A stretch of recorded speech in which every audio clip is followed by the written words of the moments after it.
Gracias por la invitación. Eh, hace, hace mucho tiempo que no he visitado Conchalí, así que la última vez estuve, creo que fue una reunión de niños, si no me equivoco, en algún momento, ya ni me acuerdo cuándo fue. Por supuesto, el COVID ha traído una nueva modalidad para hacer cosas, pero abre nuevas posibilidades. Obviamente uno quisiera estar siempre en persona, pero eh, qué bueno es poder tener esta oportunidad. Ya no predico mucho por Zoom, estoy predicando más presencial. Acá en San Felipe y en Santa María hay bastantes reuniones y la mayoría todas son presenciales. Y bueno, eso por una parte es bueno.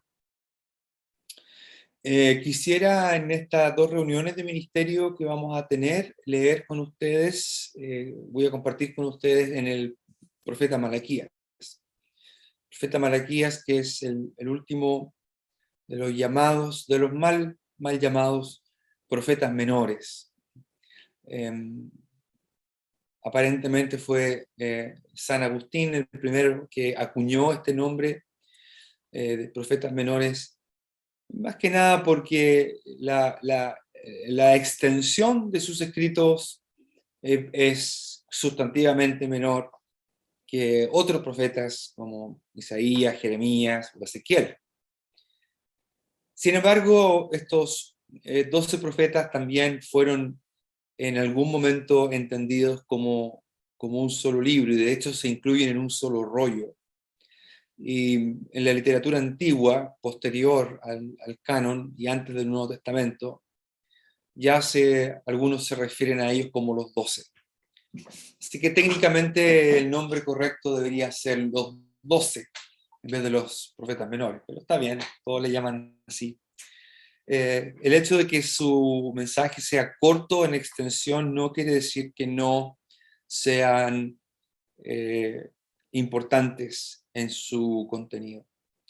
De hecho, los profetas menores o los 12 juegan un rol fundamental en la escritura profética y cubren todos los periodos históricos que Israel experimentó, incluso antes del exilio de Israel, el reino del norte, que fue al exilio con el imperio asirio, y posteriormente Judá, que fue al exilio con Babilonia. De tal manera que los profetas menores extienden su ministerio alrededor de un periodo de quizás 300 años. Profetas del siglo VIII, profetas del siglo VII, profetas del siglo VI, que es probablemente el tiempo de Malaquías, quizás siglo V. Lo más probable es que es siglo V. Así que hay un periodo de tiempo que abarca a los profetas menores que es bastante importante. El libro de Malaquías es un libro muy relevante porque es el último de los profetas. En la Biblia hebrea, la manera en que se ordenan los libros es diferente a cómo se ordenan o cómo se organizan en nuestra Biblia. Tenemos la misma cantidad de libros, el mismo contenido, pero organizado de otra manera. En la Biblia hebrea hay una división triple. Está la ley, ¿verdad? O también conocida como la Torá, que básicamente es nuestro Pentateuco. También hay otro grupo que se llama los escritos, que incluyen libros como los Salmos, Proverbios, Job, Eclesiastés, Cantar de los Cantares, Esther, Ruth, etc. Ese grupo de libros se llama los escritos, o Ketubim. Y hay un tercer grupo que es conocido como los profetas. Y en este grupo encontramos, por supuesto, los profetas que nosotros conocemos, pero también encontramos libros como Josué, Jueces, Reyes, Samuel y Reyes. Estos 4 libros son llamados los profetas primeros. Y el segundo grupo es también conocido como los profetas posteriores, o profetas anteriores y profetas posteriores. Los profetas posteriores tenemos Isaías, Jeremías, Ezequiel y los 12. Los 12. Y el primer libro, obviamente, de los dos es Oseas. Cronológicamente, probablemente Amós fue primero, pero en el orden canónico, Oseas es el primero y Malaquías es el último. Así que Malaquías es el último de los profetas, tanto de los profetas anteriores como de los profetas posteriores. Todo este gran cuerpo profético, Malaquías es el último. Y como último profeta, uno piensa, ¿qué es lo que Dios tiene que decir? ¿Qué es lo último que Dios tiene que decir a su pueblo?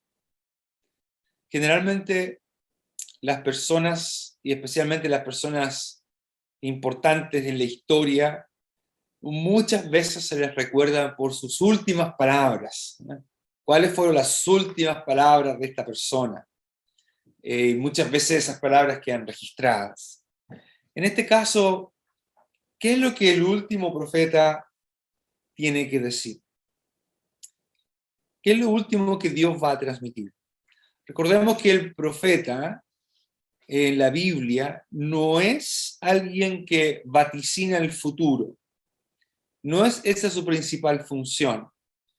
A veces el mensaje profético va a incluir aspectos futuros o escatológicos, como se puede decir también. Pero la principal función del profeta no es anunciar el futuro. La principal función del profeta es transmitir el mensaje de Dios. Esa es su principal función. El profeta entonces es visto también como un mensajero. Interesantemente, el último libro de los profetas significa eso, mi mensajero. Malaquías, el nombre de Malaquías significa mi mensajero. En el capítulo 3, versículo 1, se dice que el Señor dice, enviaré mi mensajero. El vocablo en hebreo con el sufijo al final, Malachi significa mi mensajero. Y es muy posible que este libro sea anónimo, que el nombre del profeta no haya sido Malaquías y que el nombre de este profeta haya quedado en el anonimato y que su nombre se utilice más bien como parte del mensaje, valga la redundancia, que él tiene que transmitir. Generalmente el libro de Malaquías es conocido por los que leen más su Biblia, ¿verdad? Si usted lee su Biblia una vez al año y pasa por todos los libros de la Biblia, lo más probable es que lee Malaquías en un día o en conjunto con otros libros dentro de un día.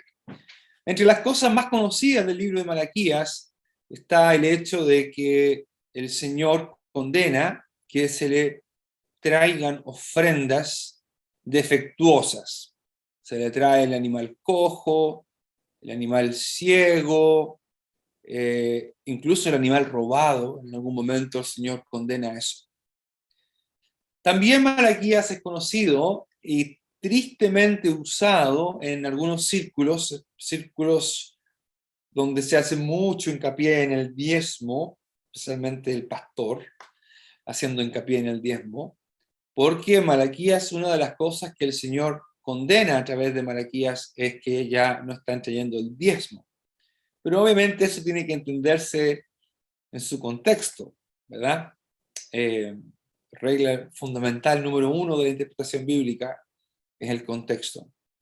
Pero el libro de Malaquías ofrece muchísimo más que estas dos facetas que pueden ser más conocidas o más populares. Por una parte, el libro de Malaquías es un libro que se distingue bastante de los otros profetas. Hay cosas en común, pero también Malaquías tiene ciertas peculiaridades. Las peculiaridades de Malaquías se pueden notar por una parte en su vocabulario. El vocabulario que Malaquías utiliza es un vocabulario muy peculiar. Y por otra parte, Malaquías también ofrece una estructura muy peculiar. Ambas cosas son tremendamente importantes. acuérdese que la Biblia, siendo un documento antiguo, y siendo, por cierto, un texto literario, se escribe pensando en una audiencia. Ya sea que Malaquías transmitió este mensaje de manera oral a una audiencia que está escuchando, o ya sea que se escribió para ser leída a una audiencia, esa es para mí probablemente hoy día mi entendimiento. A mí, después de, bueno, llevo varios años trabajando con este libro, eh, y hoy día me da la impresión de que Malaquías es más una especie de epístola, por decirlo de una manera, eh, un documento escrito para ser leído. Por supuesto llama la atención, también volviendo, si usted conoce su Biblia y ha leído Malaquías, le va a llamar la atención que hay una especie de diálogo, ¿verdad? Donde prácticamente y casi mayoritariamente es el Señor el que habla, ¿verdad? Yo os he amado, así parte el libro, yo os he amado. Y luego viene una respuesta, ¿en qué nos has amado? Y esa especie de diálogo persiste a través de casi todo el libro. Es una característica muy peculiar del libro de Malaquías. Este diálogo es muy probablemente lo que se conoce como una diatriba. La diatriba era un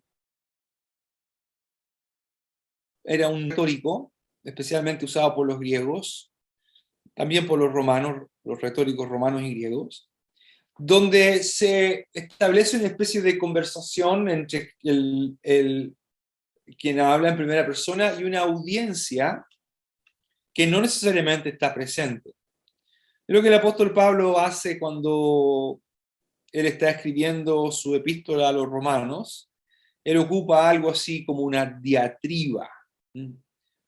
Cuando, por ejemplo, él dice, ¿y tú quién eres que juzgas al criado ajeno? ¿Verdad? O cuando él dice, tú crees que te sientes que eres maestro de niños, que estás instruido en la ley, etc. Y pareciera que está hablando con alguien. Un interlocutor imaginario, podríamos decirlo. Esto es un recurso retórico, literario, para obviamente mantener la audiencia cautiva en el mensaje que se transmite. La literatura antigua, como el libro de Malaquías, se escribe pensando no tanto en ser leída, sino más bien en ser escuchada. No todos pueden leer, pero sí todos pueden escuchar. Por eso que hay muchos recursos que apelan a la audición, y especialmente en el idioma hebreo. El idioma hebreo está repleto de recursos literarios que son fonéticamente atractivos. Juegos de palabras, juegos de sonidos, todo esto cumple una función importante para mantener al auditor concentrado. ¿Qué es lo que vamos a hacer hoy día y el jueves? La idea es poder poner atención a algunas cosas de la estructura y también del lenguaje. Vamos a partir, obviamente, por la estructura, porque la estructura, usted sabe, yo trabajé algunos años como arquitecto, uno no puede terminar por las terminaciones, por algo se llaman terminaciones, ¿verdad? Tiene que partir por lo fundamental, tiene que partir por la estructura. La estructura tiene un fundamento y todo lo demás, pero la estructura se convierte obviamente, en el soporte que va a permitir configurar los espacios que van a ser habitados o utilizados mejor. El libro de Malaquías históricamente se ha dividido en grupos de discursos que algunos eruditos le han llamado disputas, una serie de discursos de disputas. La primera disputa aparece al principio, ¿verdad? Cada disputa se caracteriza por esta aseveración que el Señor hace y la contrarrespuesta. Entonces, la primera está en el versículo, del versículo 1 al 5. La segunda estructura o el segundo grupo está entre el versículo 6 del capítulo 1 y el versículo 9 del capítulo 2. El tercer grupo o el tercer discurso disputacional está entre el versículo 10 del capítulo 2 y el versículo 16. Luego está del versículo 17 del capítulo 2 hasta el versículo 5 del capítulo 3. Luego tenemos del versículo 6 al versículo 12 del capítulo 3. Del versículo 13 al 18 del capítulo 3. Y del versículo 1 al versículo 6 del capítulo 4. Básicamente lo que usted tiene dividido en su Biblia. Lo interesante, sin embargo, es que Malaquías ofrece algunas peculiaridades en cuanto a la estructura. Esta proposición de estos grupos es relativamente antigua, pero quien la popularizó fue un erudito alemán de apellido Pfeiffer. Lo interesante de Pfeiffer es que él no interconectó estas estructuras, él no ve una relación entre cada grupo, más bien él lo ve como discursos, disputas que se incluyen en este libro sin mayor coherencia o sin mayor relación entre las partes. Si uno pone atención a la estructura del libro, se va a dar cuenta de que estas estructuras están no solamente relacionadas entre sí, sino que van formando un todo, hay una totalidad que a su vez también funciona en diferentes maneras en su interior, por decirlo de alguna manera. Hay dos maneras particulares en las cuales Malaquías divide el libro. En la antigüedad había un recurso literario muy utilizado que se conocía como inclusio. Quizás han escuchado esa palabra por ahí o la han leído en alguna parte. La palabra inclusio. La palabra inclusio suena como inclusión, ¿sí? O incluir, porque esa es un poco la idea. El inclusio era una manera de agrupar secciones, hacerlas más fáciles de recordar. La mente humana no es capaz de retener grandes porciones de lo que se lee. Yo sé que después de esta reunión, lo más probable es que la retención va a ser un 10%. Como la mayoría está con la cámara apagada, solamente están escuchando y no están viendo. Si alguien está viendo y escuchando, retiene más. Si alguien está escuchando y al mismo tiempo está haciendo otra cosa, no va a entender nada de lo que estoy diciendo. Si alguien está escuchando y tomando apunte, lo más probable es que va a retener un poquito más. Pero en nuestra realidad, así es como funciona nuestro cerebro, a lo mejor alguien va viajando y a lo mejor no puede estar en este momento, entonces quiere estar en la reunión y obviamente tiene que ir poniendo atención a las condiciones del tránsito, si es que va conduciendo, en fin. No tengo mucha esperanza de que se retenga mucho. Pero como se va a grabar, espero que después lo puedan escuchar. Bueno, y eso es porque es una cuestión humana, no somos capaces de retener mucho. Y los antiguos lo sabían. Entonces, cuando escribían algo, dejaban ciertas pistas, dejaban ciertos elementos que les permitía a su mente agrupar y de alguna manera subdividir el mensaje que se estaba utilizando. Esto es lo que un inclusio hace. Un inclusio enmarca una unidad literaria. Ahora, ¿por qué es importante todo esto que el hermano Pablo está diciendo? Porque desde un punto de vista literario, la estructura determinada, en este caso por un inclusio, va a tener una influencia directa en la teología del mensaje. Esto es a donde queremos llegar. Cuando hablamos de la teología del mensaje, estamos hablando de qué es lo que aprendemos de Dios, o qué es lo que Dios quiere que aprendamos de Él en un cierto libro. Ya lo decía al principio. ¿Qué es lo que Dios tiene que decir a su pueblo en el último libro profético? No lo mencioné, pero las circunstancias en las cuales este mensaje es dado se circunscriben dentro del tiempo del periodo del imperio persa. Israel o Judá ha vuelto del exilio, ya llevan más de 100 años ahí, ya pasó Zacarías, ya pasó Ageo, ya se construyó el segundo templo. También el profeta Zacarías especialmente ha hecho algunos anuncios que daban mucha esperanza al pueblo, pero esas cosas todavía no ocurren. Todavía Israel, o en este caso Judá, está bajo el dominio persa y no es una condición sencilla para ellos. Así que el pueblo ha caído en algunas cosas que ya he mencionado, pecados que se han cometido, y obviamente el Señor quiere que su pueblo reaccione y que su pueblo se vuelva a Él. Entre paréntesis, este es uno de los temas más importantes de los profetas, tanto de los 12 como de los otros profetas, la expresión volveos a mí.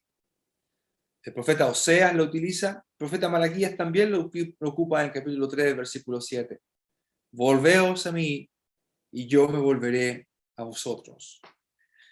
Volviendo a la estructura y utilizando este concepto que he mencionado llamado inclusio, podemos entender que el libro se divide de la manera en que hemos descrito, pero podemos descubrir dónde está el énfasis teológico del mensaje.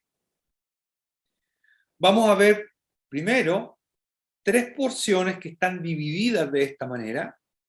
Luego vamos a ver una porción mayor, también dividida de esta manera y que incluye las otras 3. Y luego una porción todavía más grande, enmarcada por el inclusio y que abarca todas las secciones anteriores. Por ejemplo, en el versículo 6 del capítulo 1 dice: el hijo honra al padre y el siervo a su señor. Si pues soy yo padre, ¿dónde está mi honra? Y si soy señor, ¿dónde está mi temor? Dice Yahvé de los ejércitos: a vosotros, oh sacerdotes, que menospreciáis mi nombre. Pero vosotros decís: ¿en qué hemos menospreciado tu nombre? Si nos fijamos en el versículo 9, en el versículo 9 dice: por tanto, yo también os he hecho viles y bajos ante todo el pueblo, así como vosotros no habéis guardado mis caminos, y en la ley hacéis acepción de personas. El versículo 6 del capítulo 1 y el versículo 9 del capítulo 2 es una de las secciones menores, pero una de las más extensas dentro de estas secciones menores. ¿Cuál es la palabra clave aquí? Es la palabra despreciar. Si yo pues soy padre y dice, ¿dónde está mi honra? Y si soy Señor, ¿dónde está mi temor? Dice Jehová de los ejércitos: a vosotros, oh sacerdotes, que menospreciáis o menospreciadores de mi nombre. Lo interesante es que de este vocablo, usted me dirá, ¿cómo se determina un inclusio? ¿Verdad? Yo quiero descubrirlo, un inclusio. Bueno, un inclusio generalmente se descubre cuando hay una palabra clave, pues una palabra clave o una frase clave que está puesto al principio de esa sección y al final de esa sección. Este es el caso de esta porción, donde la palabra clave para esta porción es el vocablo despreciar. El Señor llama a los sacerdotes despreciadores de mi nombre. En el versículo 9, el Señor dice, por tanto, yo también os he hecho despreciables. La palabra viles, si están siguiendo la lectura, la palabra viles es la misma palabra hebrea que se traduce menospreciadores en el versículo 6 del capítulo 1. Es el mismo vocablo hebreo, basá. Esto es lo interesante. El vocablo no vuelve a aparecer en esta larga sección. Y esta larga sección no solamente está enmarcada por este vocablo, sino que además indica una situación que es revertida. El pueblo, en este caso los sacerdotes, son los que desprecian al Señor. El Señor en el versículo 9 dice, yo a ustedes los voy a hacer despreciables. Esta es lo interesante de esta porción. Se produce una inversión, se revierte de los sacerdotes pasando a ser despreciadores a ser los despreciados. Y el Señor siendo el despreciado a aquel que hace despreciados a los sacerdotes a los ojos del pueblo. Por tanto, el primer bloque, por decirlo de una manera, enmarcado por este vocablo despreciar, nos da una pista muy interesante de lo que trata esta porción. Y de hecho, si uno lo lee, se va a dar cuenta que todo lo que ocurre tiene que ver con esta idea de despreciar. En este caso, es nada menos que el nombre del Señor lo que está siendo despreciado. El Señor dice en el versículo 6, menospreciáis mi nombre. El vocablo funciona como un adjetivo que describe la acción, es un participio que funciona como un adjetivo. Despreciadores de mi nombre. Despreciar el nombre del Señor era despreciar al Señor mismo. Una de las palabras clave, si usted quiere hacer una tarea, busque todas las veces que aparece la palabra nombre en el libro de Malaquías.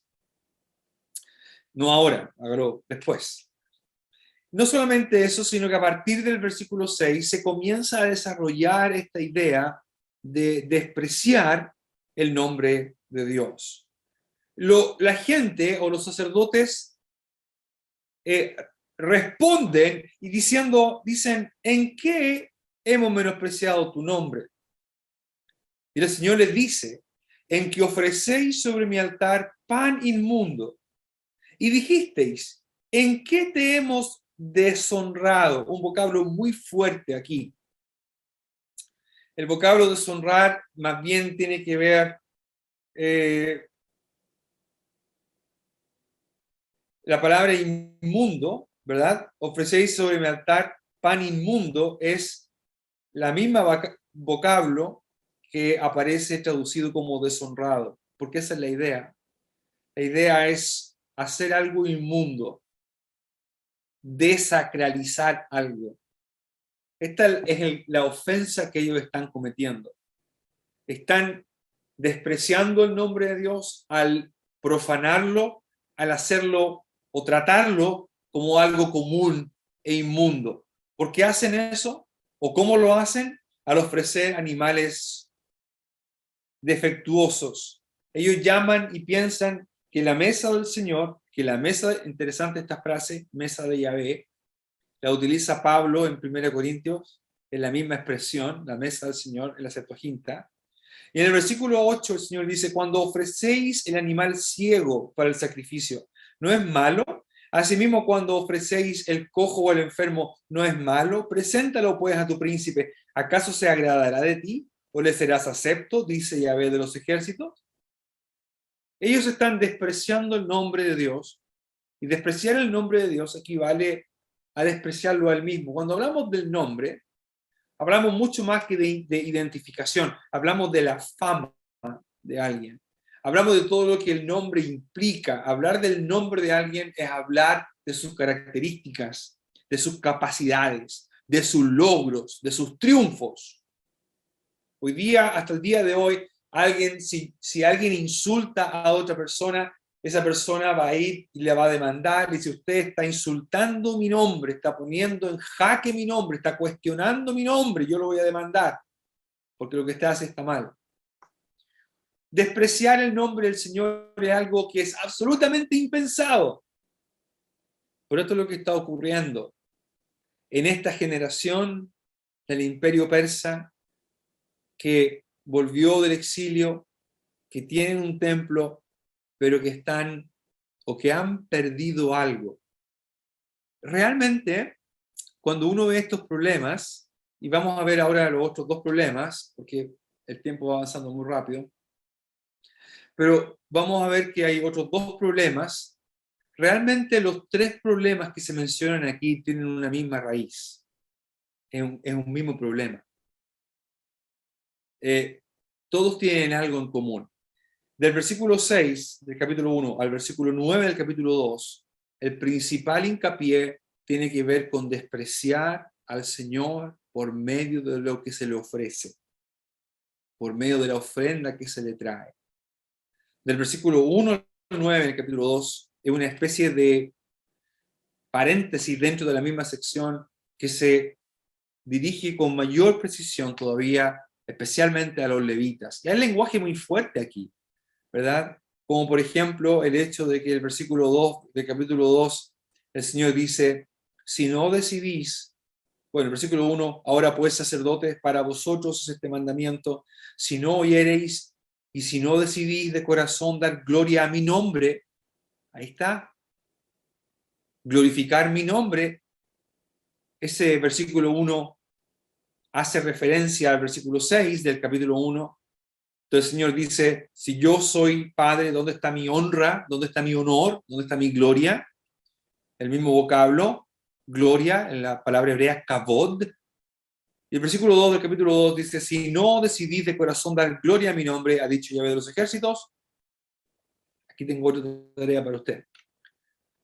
Paréntesis. Busque todas las veces, subráyelo, que aparece la expresión Jehová de los ejércitos, o dice Jehová de los ejércitos. Y trate de ver cómo va apareciendo también, ¿ya? Ningún otro libro del Antiguo Testamento tiene un porcentaje tan alto, proporcionalmente hablando, ningún otro libro tiene una proporción tan alta de esta frase, Jehová de los ejércitos, o así dice Jehová de los ejércitos. Esa es una de las peculiaridades del lenguaje de Malaquías. Y dice el Señor, en el versículo 3, he aquí yo dañaré la sementera y os echaré el rostro, el estiércol de vuestros animales sacrificados y seréis arrojados juntamente con él. Todo el lenguaje del versículo 6 hasta el versículo 9 del capítulo 2 tiene que ver con el culto y con el sistema sacrificial, pero vamos a ver que las otras dos secciones también tienen que ver con el culto, y de hecho en Malaquías todo tiene que ver con el culto. El culto, el ritual, es lo que permitía el encuentro entre el Señor y su pueblo. El culto, el ritual, es lo que generaba la instancia en que el pueblo se acercaba al Señor. Por algo que hay el libro de Levítico. El libro de Levítico, su principal propósito es explicar cómo Dios puede acercarse y habitar en medio de su pueblo sin que el pueblo sea destruido. Tiene que ver con cómo Dios hace posible su presencia. Esto es lo importante. Pero para esta generación del período persa, la presencia de Dios llegó a ser algo irrelevante. Y eso queda en evidencia por la calidad del sacrificio que le están presentando. El sacrificio cojo, el animal ciego, el animal defectuoso, el animal robado, deja en evidencia el concepto que ellos tienen de Dios. Malaquías ocupa otra expresión que solamente aparece aquí y dos veces más en los Salmos, pero ningún profeta lo ocupa. El Señor dice, yo soy el gran rey. Ningún profeta y ningún otro libro de la Biblia ocupa esta expresión del Señor, yo soy el gran rey. Solamente el Salmo 46 y el Salmo 46 y el Salmo 95 ocupan esta expresión. El Salmo 47 y el Salmo 95 ocupan esta expresión.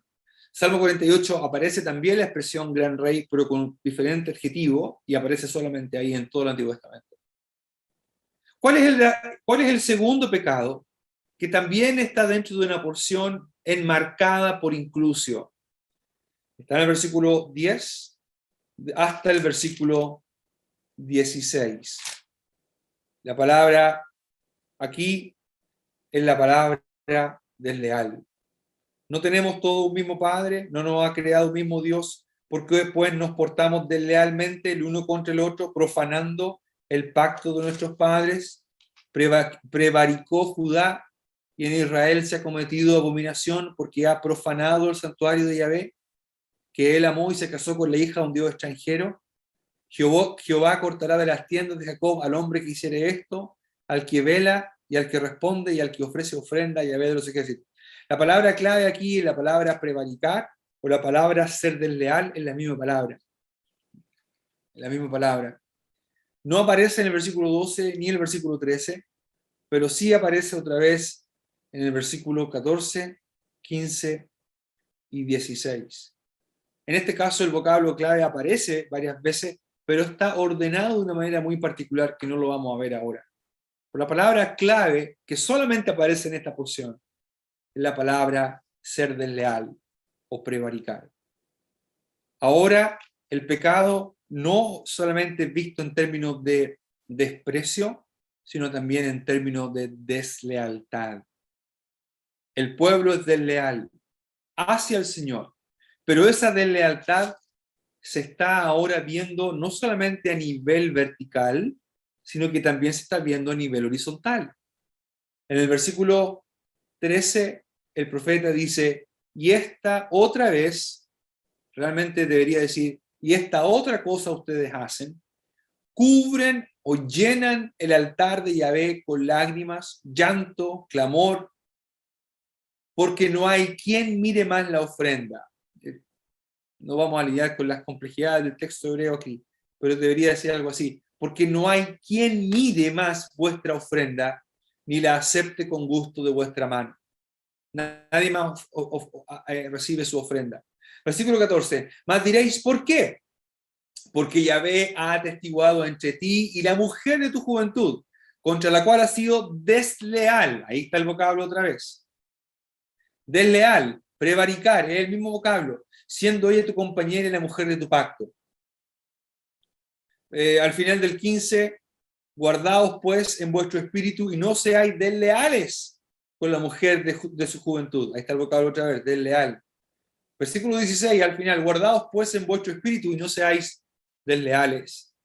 Lo que parte en la primera sección con desprecio hacia la persona de Dios, en la segunda sección se traduce en deslealtad hacia Dios, se ha casado con la hija de un Dios extraño, pero también se traduce en deslealtad marital. Porque una persona que desprecia a Dios, irremediablemente va a ser desleal a Dios. Y si es desleal a Dios, obviamente no va a tener nada que lo frene para ser desleal hacia su cónyuge.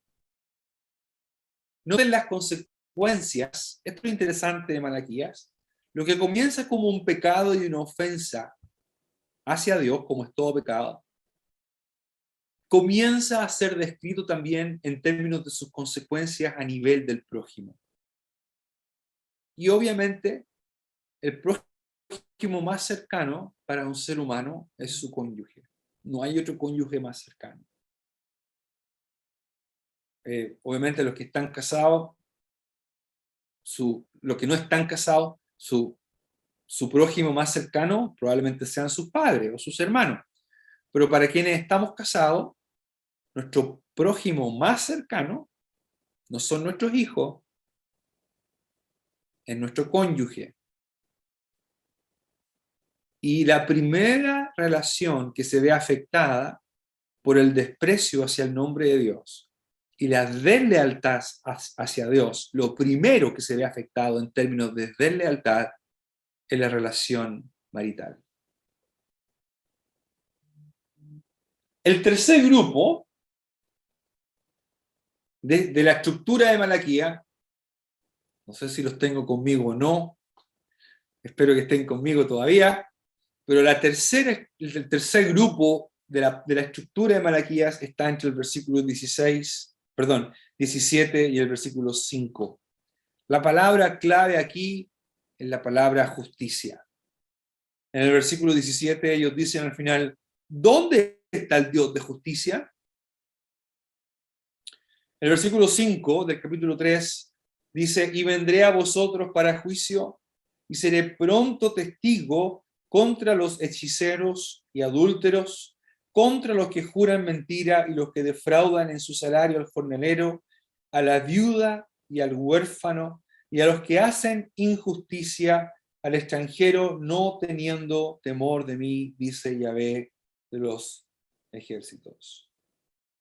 Y los que hacen injusticia. La palabra realmente es la misma de arriba, mishpat, justicia.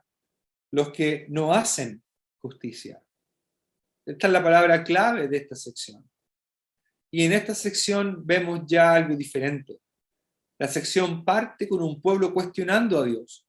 Ellos dicen en el versículo 16, en el fondo da lo mismo hacer lo malo porque Dios no hace nada. ¿Verdad? Dios considera bueno al que hace lo malo, por tanto, ¿dónde está el Dios de justicia? ¿Verdad? Versículo 17. Habéis hecho cansar a Yahvé con vuestras palabras. Y decís, ¿en qué le hemos cansado? En que decís, cualquiera que hace mal, agrada a Yahvé. Y en los tales se complace. O si no, ¿dónde está el Dios de justicia?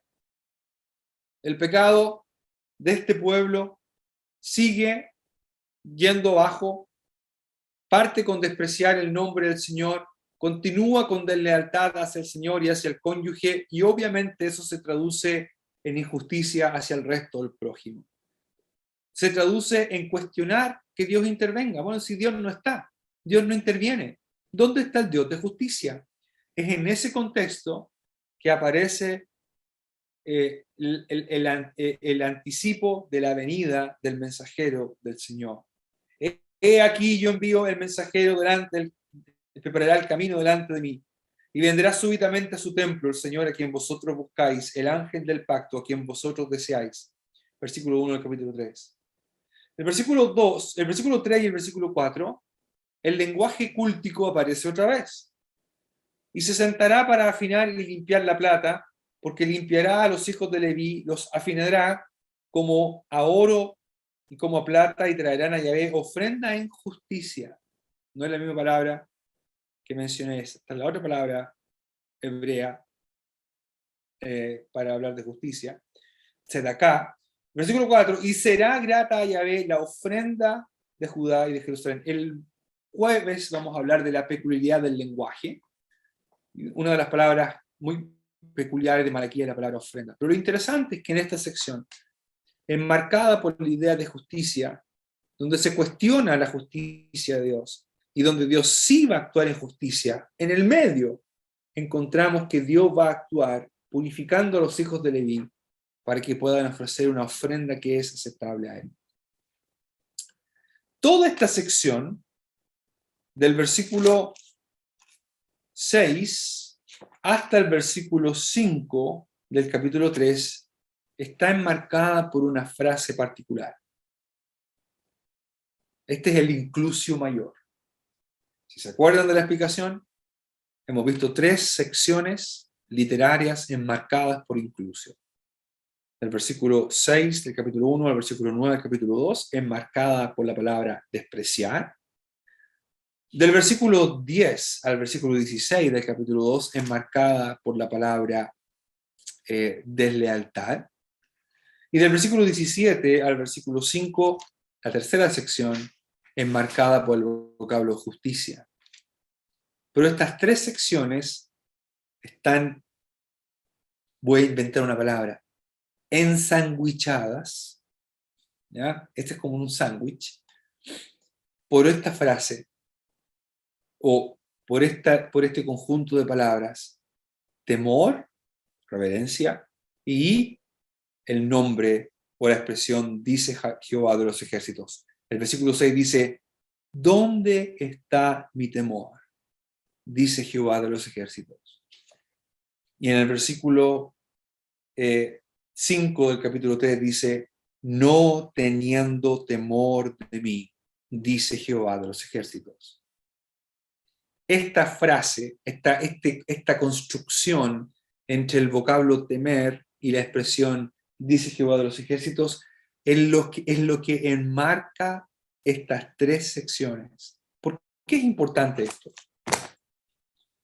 Porque los pecados resaltados por estos vocablos y los que ocurren dentro de estas secciones, el desprecio del Señor por medio del culto al ofrecer animales defectuosos, la deslealtad hacia el Señor, por una parte, y la deslealtad hacia el cónyuge, hacia otra, por otra parte, y el cuestionamiento a Dios en cuanto a su justicia, tienen un mismo problema en común: la ausencia del temor de Dios, la ausencia de la reverencia. Ellos han perdido el temor, ellos han perdido la reverencia. El temor y la reverencia se entienden como la reacción y la actitud apropiada en vista de quién es Dios. Era fundamental para la vida de Israel. Una y otra vez se habla, por ejemplo, en el libro de Levítico se habla de tener temor del Señor, tener reverencia por el Señor. Se habla de no, por ejemplo, de no hacer mal a otro. En Levítico 25, no vas a hacer mal a otro, a tu prójimo, sino que vas a temer al Señor. El temor del Señor se convertía en el agente regulador de una correcta relación con Dios y de una correcta relación con el prójimo. Esto es lo que marca el fracaso de esta generación: es su ausencia de temor. Dos preguntas para terminar. ¿Qué es lo que origina la pérdida del temor de Dios? Bueno, Malaquías lo responde, pero eso lo vamos a ver el jueves, porque vamos a ver que una sección todavía mayor está marcada por otro vocablo clave y que nos ayuda a entender por qué esta generación ha perdido su reverencia por el Señor. La segunda pregunta tiene que ver con nosotros. ¿Juega algún rol importante en la vida del creyente el temor del Señor? ¿Aparece esa idea en el Nuevo Testamento? Bueno, en el Antiguo Testamento conocemos muy bien pasajes como Proverbios, donde dice que el principio de la sabiduría es el temor del Señor. Que entre paréntesis es fundamental, porque ¿qué es lo que hace una persona sabia? No una persona inteligente. Lo que hace una persona sabia es que teme al Señor. Como teme al Señor, va a saber cómo responder en diferentes circunstancias. Eso es la sabiduría. Saber manejarse en medio de diferentes circunstancias. Tener la habilidad, el vocablo griego jochma se asocia con eso, la habilidad. Habilidad en este caso de poder responder a las condiciones o exigencias o circunstancias que vivimos al día a día. ¿Cómo somos sabios? Temiendo al Señor. ¿Pero aparece esa idea en el Nuevo Testamento? Bueno, sí. Y de hecho, en el libro de Hechos de los Apóstoles, en el capítulo 9, cuando se habla de los inicios de la iglesia, se dice que las iglesias crecían, prosperaban y andaban en el temor del Señor. El apóstol Pablo escribirá en 2 Corintios 7 a que los creyentes también andemos en el temor del Señor. Teniendo tales promesas, limpiémonos de toda contaminación de carne y de espíritu, perfeccionando la santidad en el temor de Dios. En Efesios 5 se exhorta a los creyentes a someterse unos a otros en el temor del Señor. El apóstol Pedro exhortará a los creyentes a que mientras andemos en este mundo, en vista de que somos hijos de Dios y que juez y que juzga según la obra de cada uno, conducíos en temor todo el tiempo de vuestra peregrinación. Y muy interesante que el libro de Hebreos, un libro que tiene tanto que ver con ritual, con el culto, ¿verdad?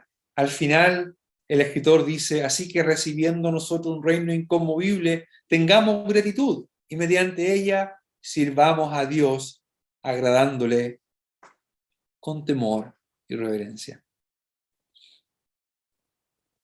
Así que uno va a Malaquías y uno se da cuenta claramente cuál es el problema. Pero Malaquías no solamente describe el problema o los problemas, también Malaquías, mediante la estructura, nos deja entender cuál es la raíz del problema. Y la raíz del problema es la ausencia de reverencia. Hay un pueblo que ya no tiene reverencia, que no se deja, que no queda asombrado ante la grandeza de Dios y por tanto no responde de la manera en que debería. Hay un problema, hay una razón para eso. Y eso lo vamos a ver el jueves. Para nosotros como creyentes, ¿qué es lo que nos queda? Bueno, nos queda recordar que debemos mantener siempre una visión lo más alta posible de la grandeza de Dios. Esa debería ser nuestra máxima prioridad, poder ver a Dios en su grandeza y que esa visión nos permita acercarnos a Él, buscarle a Él, deleitarnos deleitarnos en Él, buscarle a Él, desearle a Él con todo nuestro ser, hacerlo de la manera apropiada, con reverencia, con admiración, pues esas son las ideas que conllevan la idea de temer. No solamente no es tener miedo, es la idea de admiración, de profunda admiración, de profundo asombro. Y no queda otra alternativa sino que humildemente someternos ante alguien que es infinitamente glorioso. Si perdemos el temor de Dios, vamos a perder todo lo demás. Vamos a perder, no nos va a interesar lo que le ofrezcamos a Dios. La ausencia del temor de Dios va a traer como consecuencia que le ofrezcamos no lo mejor, sino lo peor. Pero vamos a quedar hasta aquí. Me pasé unos minutos. Que el Señor bendiga esto que hemos compartido. Y oro, Anne. Okay. Padre, gracias. Tú eres un Dios único, glorioso. No hay nadie como tú. Tu grandeza es evidente en todo lo que observamos en este universo, en la creación. Pero tu grandeza también es evidente y mucho más evidente, que sobrepasa a lo creado en la persona de tu Hijo y en su muerte en la cruz del Calvario y en su resurrección. Eso ha dejado en evidencia la grandeza tuya. Como pueblo tuyo no nos queda sino admirarte, glorificarte, adorarte de la manera en que tú mereces. Señor, guárdanos para no caer en el escepticismo, en la frialdad, en el insulto que aquella generación de los días del Imperio Persa cayó. Ayúdanos a mantener una visión y un concepto y un entendimiento tuyo, aunque sea pequeño o limitado, pero lo suficiente para que nuestras vidas sean vidas que reflejen admiración, reverencia por ti. Te damos gracias, bendice a los hermanos y hermanas ahí en Conchalí. Te lo rogamos en el nombre del Señor Jesús. Amén.